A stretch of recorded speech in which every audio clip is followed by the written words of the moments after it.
미국 달러가 지금 무너지고 있습니다. 2025년 들어서만 벌써 10%나 폭락했죠. 1973년 이후 최악의 낙폭입니다. 처음엔 트럼프의 즉흥적 정책 탓으로 보였어요. 하지만 시간이 지날수록 이건 사고가 아니라 치밀한 계획이라는 게 드러나고 있습니다. 세계 경제의 중심이던 달러를 의도적으로 약화시키는 건 자살 행위나 마찬가지예요. 그런데 트럼프는 정말로 이 위험천만한 도박을 시작한 겁니다. 자, 지금부터 미국이 왜 스스로 달러를 무너뜨리려 하는지, 그리고 이게 성공할 수 있을지 함께 살펴보겠습니다. 달러의 영향력은 상상을 초월합니다. 미국인이라면 누구나 매일 아침 식탁에 오르는 빵 한 조각부터 주택대출 이자율까지 모든 게 달러 가치에 달려있죠. 전 세계 무역 거래의 절반 이상이 달러로 결제되고 있고요. 외환 시장에서 일어나는 거래 10건 중 9건엔 반드시 달러가 끼어듭니다. 많은 분들이 미국이 늘 세계 경제를 지배해왔다고 생각하시는데 실은 그렇지 않아요. 지금 같은 달러 패권은 수십 년에 걸친 정교한 전략의 결과물입니다. 그리고 바로 이 시스템을 트럼프 팀이 뒤집으려 하는 거죠. 소련이 해체된 뒤 미국은 확실한 초강대국 지위를 다지고 있었습니다. 그런데 태평양 건너편에선 놀라운 변화가 시작됐어요. 한국, 싱가포르, 중국 같은 나라들이 믿을 수 없는 속도로 성장하기 시작한 겁니다. 불과 10년 전만 해도 농촌이던 곳에 초고층 빌딩들이 솟아올랐죠. 수백만 명의 사람들이 갑자기 이전보다 훨씬 많은 돈을 손에 쥐게 됐습니다. 당연히 소비도 늘었어요. 새 스마트폰, 자동차, 더 넓은 집을 사들였죠.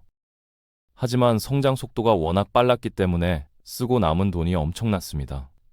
문제는 이 나라들엔 아직 그 돈을 안전하게 굴릴 만한 시스템이 없었다는 거예요.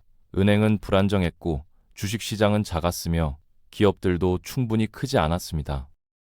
그래서 이 자금들이 어디로 향했을까요? 바로 미국이었습니다. 10년 동안 수천억 달러가 아시아에서 미국으로 흘러들어왔어요. 이건 미국 경제에 황금기를 가져다 줬습니다. 주식시장은 10년 만에 4배 이상 뛰었어요. 아마존, 구글, 애플 같은 기업들이 모두 이 시기에 탄생했죠. 넘쳐나는 자금과 투기 열풍 속에서 말이에요. 하지만 수면 아래에선 더 큰 변화가 일어나고 있었습니다. 달러 가치가 치솟기 시작한 겁니다. 10년 동안 거의 50%나 올랐어요. 역사상 손꼽히는 급등세였죠. 당시만 해도 대부분의 사람들은 이게 좋은 신호라고 생각했습니다. 실제로 좋은 면도 있었어요. 달러 가치가 오르면 다른 나라 화폐와 바꿀 때 더 많이 받을 수 있잖아요. 그러면 수입품 가격이 싸져요. 곧 미국 가정마다 외국산 제품들이 넘쳐나기 시작했습니다. 일본산 전자제품, 한국산 가전제품, 중국산 완구들이 쏟아져 들어왔죠. 소비자 입장에선 천국이었습니다. 실제로 일하는 건 똑같은데 살 수 있는 물건이 훨씬 많아진 거니까요. 하지만 이면엔 심각한 문제가 숨어 있었어요. 물건 사는 사람들에겐 좋았지만 미국 기업들은 죽어나갔습니다. 달러가 너무 비싸지면서 미국 제품을 해외에 파는 게 거의 불가능해진 거예요. 심지어 미국 안에서도 소비자들은 비싼 국산품 대신 싼 수입품을 선택했습니다. 게다가 해외에선 엄청나게 저렴한 노동력이 쏟아지기 시작했어요. 중국, 베트남, 멕시코 같은 곳의 임금은 미국의 10분의 1도 안 됐죠. 하루에 몇 달러만 받는 경우도 많았습니다. 이런 상황에서 미국 기업들이 경쟁한다는 건 불가능했어요. 전국적으로 공장들이 문을 닫기 시작했습니다. 특히 제조업 분야가 심했죠. 10년 동안 약 300만 개의 제조업 일자리가 사라졌어요. 전체 노동자 중 제조업 종사자 비율은 역사상 최저치로 떨어졌습니다. 그런데도 주식시장은 계속 호황이었어요. 해외에서 들어오는 돈이 워낙 많았거든요. 금융과 기술 분야는 강한 달러 덕분에 오히려 번창했습니다. 표면적으로 보면 미국인들은 그 어느 때보다 부유했어요. 평균 소득이 이 기간 동안 약 40%나 올랐으니까요. 하지만 여기엔 엄청난 함정이 있었습니다. 거대한 불평등이 숨어 있었던 거죠. 소득 증가분의 거의 절반이 상위 1%에게만 돌아갔어요. 반면 하위 50%가 가져가는 국민소득 몫은 20% 정도에서 13% 아래로 추락했습니다. 한때 제조업으로 먹고 살던 주들, 미시간, 오하이오, 펜실베이니아 같은 곳들이 텅 비어갔죠. 하지만 경제가 호황이던 시절엔 이런 문제들이 거의 주목받지 못했어요. 그러다 2016년이 왔습니다. 트럼프가 당선된 해죠. 정치에 관심 있으신 분들은 눈치채셨을 겁니다. 제가 방금 언급한 주들, 전부 트럼프의 핵심 지지 기반이에요. 이유가 있습니다. 2016년과 2024년 모두 트럼프는 명확한 공약을 내걸었거든요. 모든 정책의 목표는 하나, 일자리를 미국에 되돌리는 거였습니다. 그는 수십 년간 진행된 세계화를 되돌리겠다고 약속했어요. 서로 얽혀있는 세계 경제에서 벗어나 지역별 무역 블록 체제로 전환하겠다는 거였죠. 실제로 2016년 그는 이를 시도했습니다. 수입 철강에 25%의 관세를 때린 거예요. 문제는 효과가 없었다는 겁니다. 연구에 따르면 이 무역 전쟁으로 미국은 약 17만 개의 제조업 일자리를 잃었어요. 동시에 미국 기업들은 추가 수입 비용으로 약 460달러를 지불해야 했죠. 대성공과는 거리가 멀었습니다. 왜 실패했는지에 대해선 많은 논쟁이 있었어요. 대부분의 경제학자들은 단순히 관세가 역효과를 냈다고 봤습니다. 미국 생산자들의 비용만 올리고 국내 제조업 경쟁력은 전혀 개선되지 않았다는 거죠. 그런데 이때 스콧 베센트라는 인물이 독특한 이론을 내놓았습니다. 이 이론은 빠르게 트럼프 내부 서클에서 주목받기 시작했어요. 그의 설명은 꽤 단순했습니다. 관세가 발표되자 투자자들은 미국의 물건 파는 나라들의 경제가 타격받을 거라 예상했다는 거죠. 이런 불확실성 때문에 엄청난 외국 자본이 미국으로 몰려들었어요. 당시 미국은 여전히 세계에서 가장 안전한 피난처로 여겨졌거든요. 관세 발표 후 미국으로 들어오는 외국인 투자가 점차 증가해 약 2천억 달러까지 늘었습니다. 그 자체로는 나쁘지 않을 수도 있어요. 하지만 문제는 돈이 더 많이 들어올수록 달러 가치도 하루 함께 올라간다는 거예요. 그리고 달러가 비싸지면 미국 기업이 해외에 제품을 파는 게 더 어려워집니다. 아이러니하게도 수입품 의존을 줄이려던 관세가 정반대 결과를 낳은 겁니다. 이 모든 걸 종합하면 관세는 트럼프가 선거에서 이기는 데는 도움이 됐을지 몰라도 실제로 제조업을 되살리려면 달러 가치 자체를 떨어뜨려야 한다는 결론이 나옵니다. 적어도 스콧 베센트는 그렇게 봤어요. 그는 나중에 트럼프의 재무장관이 됩니다. 문제는 달러를 평가절하하는 게 쉽지 않다는 거죠. 달러는 수십 년에 걸쳐 쌓아온 신뢰가 있거든요. 2008년 금융위기 때조차 그 위기를 미국이 일으켰는데도 투자자들은 달러로 도망쳤어요. 과거에 국가들이 자국 화폐 가치를 떨어뜨리고 싶을 땐 자본 통제 같은 수단을 썼습니다. 외국인이 살 수 있는 화폐 양에 강제로 제한을 거는 거죠. 하지만 1990년대 이후 이런 개입은 대부분의 무역협정에서 사실상 불법이 됐어요. 표면적으로 보면 달러를 의도적으로 약화시키는 건 불가능한 일처럼 보입니다. 보통 대통령들에겐 그랬을 거예요. 하지만 트럼프의 특징이 뭡니까? 혼란을 일으키는 걸 두려워하지 않는다는 거죠. 만약 미국 정부가 엄청난 적자 지출을 하고 무역 전쟁을 벌이고 연방준비제도에 정치적 압력을 가한다면요. 스스로 기축통화 지위를 파괴할 수도 있습니다.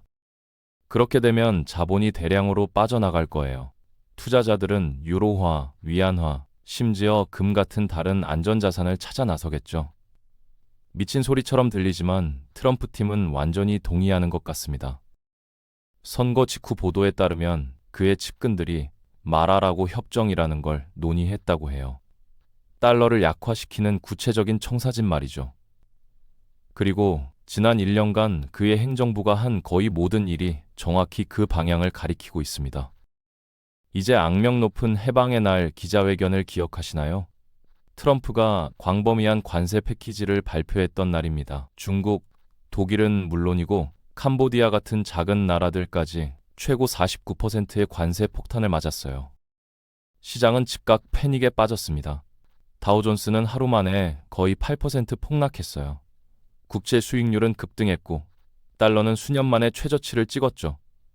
투자자들은 도대체 무슨 일이 벌어지는지 파악하려 발버둥쳤습니다.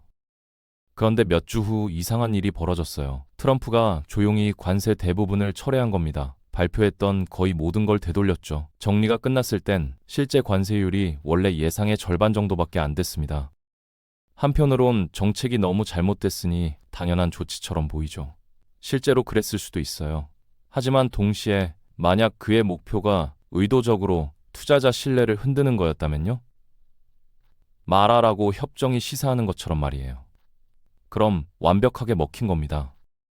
관세가 철회됐음에도 투자자들은 이게 언제 다시 튀어나올지 전혀 몰랐거든요. 그래서 달러를 사는데 훨씬 더 조심스러워졌습니다. 이후 몇 주 동안 달러는 계속 하락했어요. 주요 통화 대비 약 12%나 떨어졌습니다. 동시에 달러의 주요 대안인 금에 대한 수요가 10년 만에 최고치까지 치솟았죠.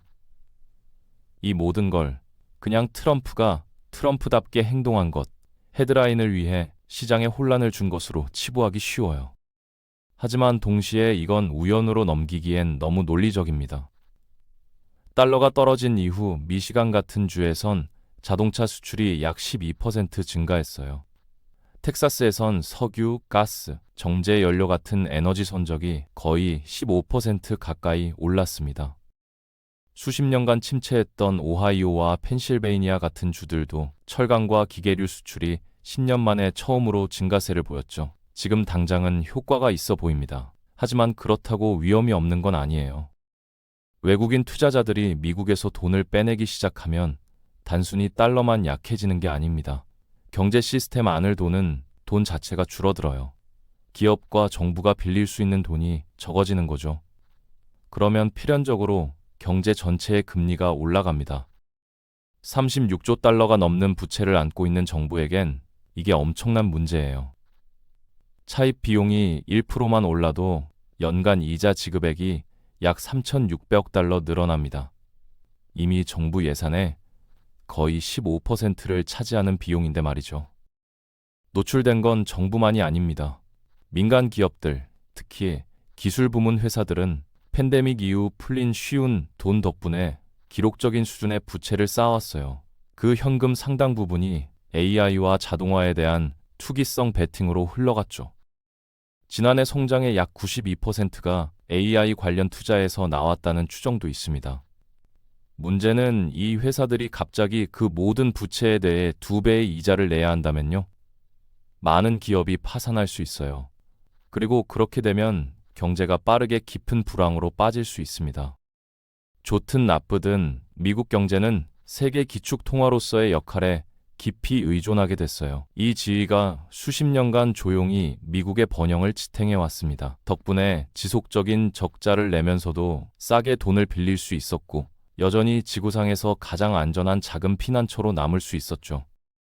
달러를 평가절하하는 건 이 역학을 바꾸기 위해 필요할지 모릅니다. 하지만 동시에 엄청난 도박이에요. 미국의 안정성뿐 아니라 지난 100년간 구축된 전 세계 시스템 전체를 위험에 빠뜨리는 겁니다. 이게 신중하게 계산된 전략인지 아니면 즉흥적인 정치 실험인지는 아무도 확실히 말할 수 없어요. 하지만 분명한 건 이유가 무엇이든 이 변화가 앞으로 수십 년간 세계 경제를 재편할 거라는 점입니다.